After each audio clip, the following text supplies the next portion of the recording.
This one is all about how you prepare a new hair system that you get in the mail. This video is sponsored by LaVivid hair. Maybe about 6 months ago when I got a brand new hair system and I didn't really know about how to prepare them. I decided to take off my other unit and I went to apply tape onto my new hair system.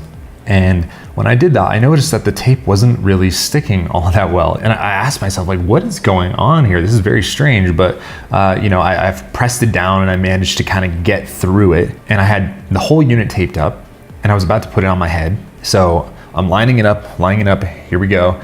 And I apply it to my head. Now, when you first apply a hair system to your head, generally, it's not the stickiest thing.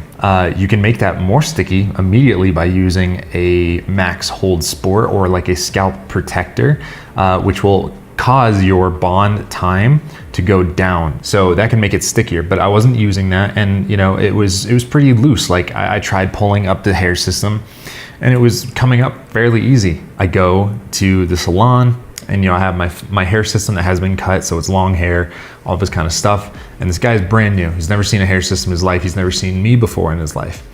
And he begins, looking at it, and he's like, okay, I think I'm ready to begin. So he starts lifting my hair so that way he can cut the front, and the whole hair system falls off.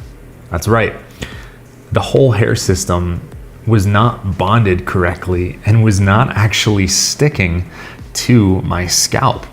And he tried to cut my hair while it was basically falling off. It was not adhered to my scalp whatsoever. So what's the problem? Like, what is the thing that happened right there?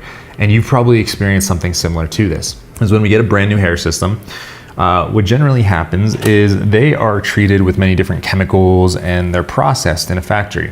Now, the bottom of a hair system, this is a polyurethane, of course. The bottom of a hair system generally has chemicals on it. So what you want to do, and this is a very easy, simple fix. It's not complicated. It's not crazy. Is you want to take a solvent, a adhesive removing solvent. So that could be your C22, your Ultra Safe by Pro Hair Labs, many different types of products. But you're going to want to take a solvent and you're going to want to spray it down or soak it if you're using lace for about 5 minutes. And then after that, all you got to do is wash your hair system off. Wash the lace, wash the polyurethane, and you should be good to go. Once you do that, your hair system should adhere fantastically. You shouldn't have any problems. You should be ready to go and be looking great.